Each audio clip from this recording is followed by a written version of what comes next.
What is going on, everybody? It is Aaron Cates and welcome back to the channel. Now the camera is still a little bit hazy from coming outside. You guys get the ordeal with the humidity, but our new lift components, I'll say that much, have came in early. They weren't supposed to be here until tomorrow. Today's Sunday. They came in yesterday and I had to finish editing the video that you guys watched today, which is Sunday. And now we are outside. It's about 1 o'clock. We're gonna just tackle the lift. Basically, we have to pull a lot of the old suspension off and get the new pieces on. It shouldn't take too long. I don't know why this took me so long, but in all reality this took me like pretty close to 4 hours to do. It's just I'm kind of stuck between welding it on or bolting it. I think my only option is to weld it, but my welder is not made for 1/4-inch steel. So let me just show you guys what we're working with. So this right here is a new coil tower from dufftuff.com. It's James Duff. They make everything for Broncos, Rangers, and the F100 series trucks, or I should say F series. But this is actually designed for a 70s model Bronco. It is a rear coil tower. It's designed to go in the rear for coil sprung rear. They make tall front replacements for Broncos. Ooh, that sounded rough.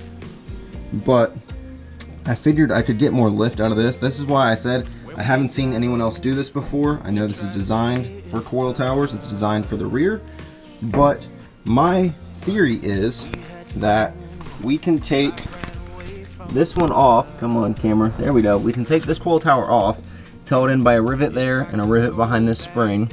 Completely take this off, get a nice flat clean surface, and weld this one on. Now, like I said, my welder is not made for 1/4-inch steel. So I'm gonna try and just get a solid bead all the way around the sides. I haven't really done very much welding with this welder, so I'm gonna need some practice, but I'm gonna try and get a bead all the way around, and then if there's enough room right here with the coil spring in there, I want to drill 2 holes and run some countersunk bolts through the frame. But for now, I at least want to get it welded on because I don't think there's going to be enough room for the bolts right here, being that the coil spring comes out right here. I don't know if we'll have enough room to put them on here. If anything, I could at least try and get 1 bolt in. 1 bolt's better than nothing. That way if the weld fails, we still have something holding it on and at least take some stress off the weld, I guess. But let me show you what all we have to do. Come back over here. We have to take that rivet out and that one. They're very, very large machine rivets. They go all the way through the frame, so we'll have to cut one end off, punch it through, take this coil tower off, prep the surface, weld the new one on. What I'm going to be doing is moving the coil tower from up here basically down to about right here. So that's about, I'm going to say 5 to 6 inches. We're going to be moving the spring down. Now what that is going to do, it's not going to be so much like on this IFS suspension where it just puts more tension on the spring to push the spring down and pick the truck up. What this is going to do is relocate the spring lower, which yes, it's going to make more tension and pick the truck up higher, but my end theory is to make some custom radius arm brackets to drop the radius arms. That way they're kind of like, they're not supposed to be parallel with the body. They're supposed to have a little bit of an angle to them. But right now they're probably going to be closer to this, which is a bad angle. We want to fix that, but we're not going to be doing that today. That's going to be something in the future that we make custom brackets for that no company makes. But this is something I haven't seen done before. I haven't heard of anyone doing it. I haven't seen anyone do it. It's not talked about anyone doing it. It's just I was shopping online, found those coil towers, and I was like, you know, if we relocate the coil towers, we move the springs down, lift the truck up. We're gonna have to do some custom stuff along the way. We're doing a custom lift, but we're gonna get more lift out of it, and we're gonna be able to clear these 42s a whole lot better. That's why I couldn't really say to you guys I'm buying a lift kit, because it's not a kit. It's really just 2 brackets basically, but I'm custom doing it. This is why I tell you guys all the time, if you guys like doing things different, things that no one else has done, you guys need to hit that subscribe button, because that's what I am all about. I like to do things that no one else has done. I like to test my limits.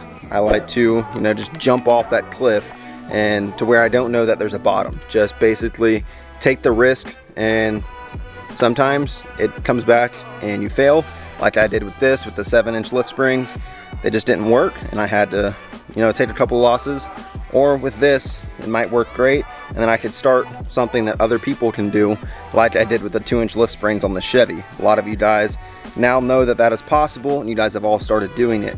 Now, for all my bullnose people, or really, if you have a bullnose, brick nose, or the OBS arrow nose, you guys could do this on just about any of them. You can do it on Broncos. This is just gonna be something that video wasn't out there, and it will be now. Now, enough rambling on. I know this video is probably already at like 5 minutes for me talking and talking and talking. Let's get into taking this all apart. I know I'm gonna at least have to take the front tires off because I have to put on my 12-ton jacks, and my jacks don't go high enough to let the front axle hang while the 42s are on. So I'm gonna have to take those off, let it hang with nothing on them. That way, you know, we have free hanging. I might have to end up taking the rears off. Not sure yet. We'll find that out as we go on. But let's get into it. Okay, now this is full droop on the axle. We have the 12-ton jacks underneath the frame on both sides, equal height. That way everything's the same. And you guys see how that radius arm is pointed down? That's about how it's going to be under a load now. That's full droop, so it's going to be a little stiff. It's basically like running a leveling kit, but we are going to be moving this spring down to about right here. So that's going to move the bottom down about 5 inches. So it should be about 5 inches of lift in total. And that should be plenty to clear the swampers for now. Like I said, there will be more in the future. I have some ideas for the bottom of the coil spring, but I don't really know if I want to mess with any of that. I feel like if I put too much tension on that coil spring, something might eventually fail. So if we do the 5 inches and it's not as high as I want it to be, we'll do a 3-inch body lift on it. If it's still not as high as I want it to be, I'll tackle building some spacers to raise this bucket up some to create more tension on the spring, therefore lifting it higher. But I will be building custom brackets for these radius arms to drop them down the appropriate way they should be, because I believe these are stock 70s radius arm brackets. I don't know. I've had a couple people ask me. The only problem is this axle came this way. Everything that's on this axle besides those adapters are things that came with it when I got it. It had the drag link, it had the springs, it had these radius arms. I didn't have to buy anything for it besides bolts to mount it to my truck. That was really it. Now, let's get these coil springs out, get this axle on some jack stands up front, and get to taking those coil spring towers out. All right, guys, we have our coil springs out, our coil spring buckets. This one was actually stuck to the spring. It did not want to come out. While I have these off, I think I'm going to wire wheel the buckets and sand the springs, paint both of them. I'll probably just do plain black on the buckets. I'm thinking about trying to find some like duplicolor engine enamel type paint that's similar to the blue. If you guys watch Everything Diesel on YouTube, if you don't, go check him out. I got inspired from his video to paint my suspension just using rattle cans, because he did it on his Cummins and it looks great. It's held up great, and I mean, if you can just do that for cheap with rattle cans instead of paying big money for powder coat, why not take the cheaper route?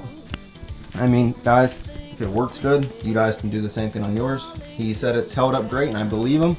So we'll probably end up doing something like that, but let's show you what we're looking at over here.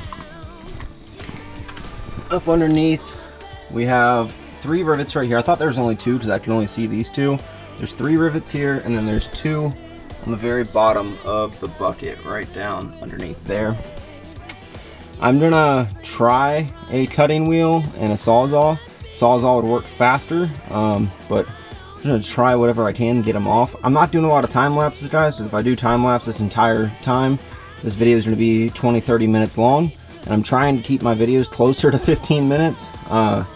So I apologize if you guys are wanting time lapse of all this. I'm kind of just telling you what I'm gonna do and then showing you it afterwards instead of just throwing up a time lapse the entire time. If I run into anything difficult with these that I think you guys should know, I'll pick the camera up and show you. But if not, I'm just gonna get the tackle on each side and hope all goes well. So we look underneath here. You see all those rivets are gone. The rivets on the bottom are gone. The bump stop that was right here is over there. And honestly, the bump stop was the hardest thing to get off. I don't know what the hell that bolt that's on it is made out of, but literally sat with the jigsaw, sawzall, whatever you want to call it, for a solid 20 minutes on it. Would not cut through it.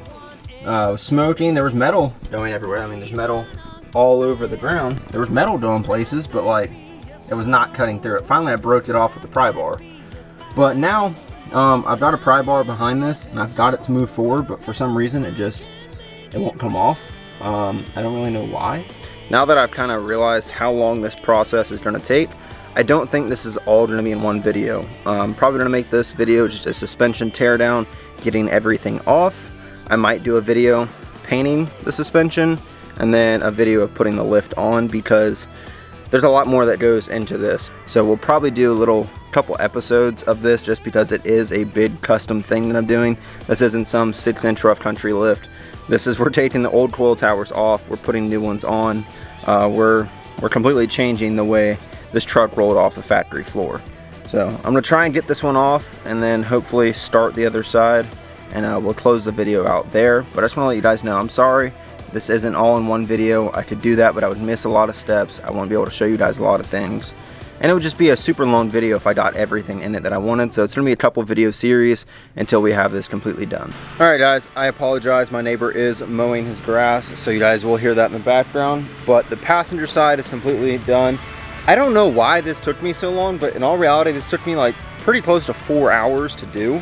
So I couldn't figure out why it was coming off. I watched a video on YouTube online, and these guys, theirs was like completely rusted through. Like, they poked their finger through it. They cut the rivets off, hit it with a hammer, and it came off.